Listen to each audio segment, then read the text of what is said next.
específicamente los puntos más importantes de este reglamento que ya tienen conocimiento los bancos.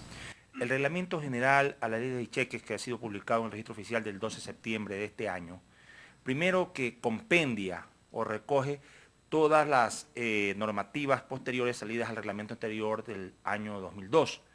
Han habido algunas reformas hasta el año 2005, lo cual ha sido un poco difuso la normativa. Entonces, el primer logro es que este reglamento compendia todas esas reformas a ese reglamento del 2002. Segundo, que lo actualiza. Y tercero, tiene pues algunas normativas nuevas que nosotros consideramos innovadoras o de avanzada en pro o en beneficio de la industria de bancos en el país, pero especialmente para los usuarios. El principal logro que tiene este reglamento para nosotros, desde nuestro punto de vista, es la inclusión del cheque digital. ¿Qué significa esto? Que debido a las características electromagnéticas del cheque, los cheques podrán, una vez que el Banco Central tenga listos sus sistemas operativos e informáticos, ser compensados y pagados en línea en el mismo momento. Es decir, lo que antes demoraban 48 horas o 2 días para poder certificar si es que un cheque tenía fondos o no y ser acreditados en sus cuentas, lo que se llamaba saldos por confirmar, ahora se lo podrá hacer en línea en el mismo momento. Eso nosotros creemos que es un logro en beneficio de la sociedad ecuatoriana, de la población.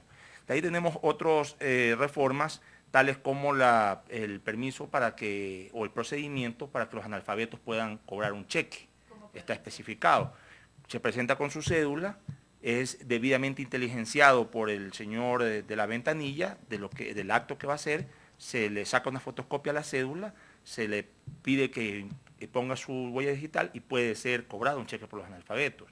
Otro logro es incluir disposiciones de la reciente ley de lavado contra lavado de activos y financiamiento de delitos, adecuar las normas de dicha ley, que es importantísimo para el país, para el concierto internacional también de los países, al nuevo reglamento. También se pone disposiciones un poco severas y drásticas respecto al control y resguardo que deben tener las chequeras, tanto los bancos como las industrias gráficas que imprimen los cheques. También se atenúa las penas o las sanciones o multas que habían antes para los usuarios que habían girado al descubierto o tenían varios cheques protestados. Antes las sanciones iban de 5 años, 3 años y 1 año, según el nivel de reiteración y reincidencia. Ahora bajan a 3 años, a 1 año y 1 mes. Eso también es en beneficio de los usuarios, sin que eso signifique de nuestro lado que no estamos tratando de hacer que los usuarios o los clientes o los cuentavientes sean más responsables con sus cuentas, sino que estamos permitiendo lavar un poco su pasado o su historial de cuentas cerradas o inhabilitadas. Está siendo más flexible en ese sentido, entonces. Así es, en beneficio de los clientes y los cuentavientes. Ahora, antes, respecto al cobro de los cheques por parte de las personas analfabetas, ¿cómo antes no podrían cobrar simplemente? Es una disposición que lo estamos incluyendo en el nuevo reglamento. Ya, entonces a partir de enero lo podrán hacer. Algunas disposiciones están vigentes desde la publicación del registro oficial y otras están vigentes a partir del nuevo año. Por ejemplo, ¿cuáles son las sanciones? Eso respecto a los cheques protestados, el tema de reducir un poco el tiempo para habilitar a esta persona, ¿verdad? Así Pero es. ¿alguna otra sanción en otro tipo de evento, por ejemplo, con cheques, o qué es lo que pasa con tarjetas de crédito, se lo va a hacer? Bueno, recuerde usted que estamos hablando del reglamento general a la ley de cheques. Es un instrumento normativo para los cheques, pero el marco normativo, el marco regulador de todo lo que es la industria financiera del país, primero que empieza desde la Constitución Política de la República, segundo baja a la Ley General del Sistema Financiero y se conecta con otras leyes y normativas que las propias resoluciones de la Junta Bancaria, donde también se establecen sanciones o procedimientos sancionatorios para incumplimientos, ya sean de los operadores del sistema financiero, estamos hablando de bancas, instituciones financieras, mutualistas, cooperativas, o también de los usuarios en caso de algún incumplimiento legal o normativo. ¿Alguna otra especificación respecto a cómo manejar el cheque por parte de los usuarios? Por ejemplo, de fondo o de forma que han incluido dentro del reglamento. También se actualiza, eso es importante, el glosario de términos, la terminología, ¿no?, con las realidades actuales. Por ejemplo, en la elaboración del cheque y en la forma de llenar un cheque, de consignar los datos del cheque, estamos de acuerdo con normativas del Banco Central y del INEM respecto a cómo se llenan los días, años, meses, si es en números o en letras, o letras y números, o solamente números y solamente letras. Por ejemplo, estamos actualizando eso, el tema de sustracción, de pérdida o deterioro de los cheques.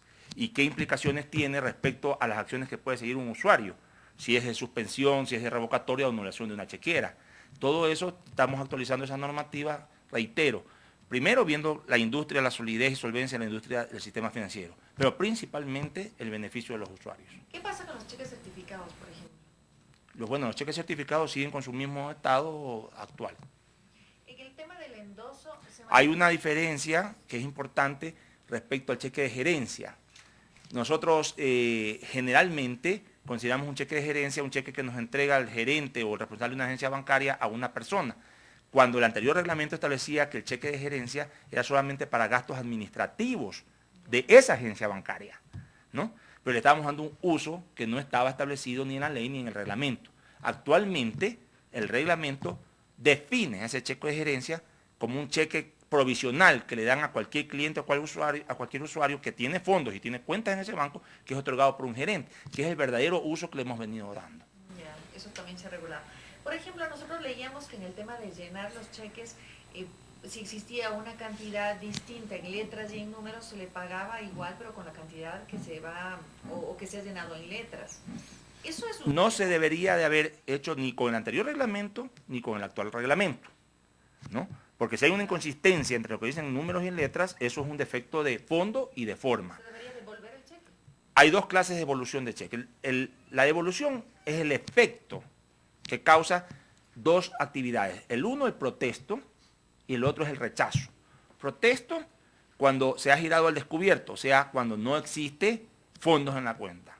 O cuando se ha girado contra cuenta cerrada. Eso es protesto. Y rechazo cuando tiene defectos de fondo o de forma. Defectos de fondo cuando no pongo el valor, cuando no firmo el cheque, cuando no pongo quién va girado. Acuérdese usted que ya no hay los cheques a la orden, defecto de fondo. Y de forma cuando no, las firmas son inconformes, no son similares, cuando no he puesto, si yo he registrado en el banco un sello de mi empresa y no lo pongo, son defectos de forma. En ambos casos, en protesto por insuficiencia de fondos o cuenta cerrada, o en rechazo por todas estas causales que le he dado, el efecto es la devolución del cheque.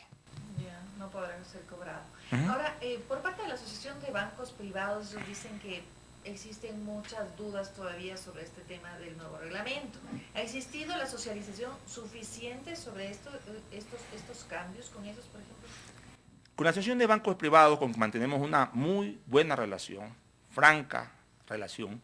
Desde enero que yo me posesioné, tenemos una reunión mensual, los últimos jueves de cada mes, para conversar, para tratar los temas que atañen tanto a ellos como regulados, supervisados y controlados, y a nosotros como reguladores, supervisores y controladores. El discurso que les dije al inicio, y se lo sigo dando, es que en la mayoría de las cosas nos vamos a poner de acuerdo y vamos a ir haciendo los ajustes a la normativa necesaria. Pero siempre, al final del día, nosotros tenemos que mantener nuestra posición de regulador, de supervisor y controlador. Porque no solamente la Asociación de Bancos Privados es uno de nuestros usuarios de nuestros servicios. Nosotros también controlamos y regulamos al seguro privado, 47 compañías, al seguro social. Y controlamos y regulamos también a 13 millones de ecuatorianos. Entonces nosotros tenemos que velar por el interés de la economía y del sistema financiero del país, no la Asociación de Bancos Privados del Ecuador. Y en este caso del reglamento, como en otros casos, le pongo dos, la normativa que pedimos el 14 de enero de este año para tomar medidas de seguridad bancaria, medidas físicas, inhibidores de celulares, estar conectados en línea con la policía, botones de pánico, mayor iluminación en los cajeros automáticos. En todo, nosotros nos hemos puesto de acuerdo y hemos ido prorrogando plazos para la aplicación de las normas.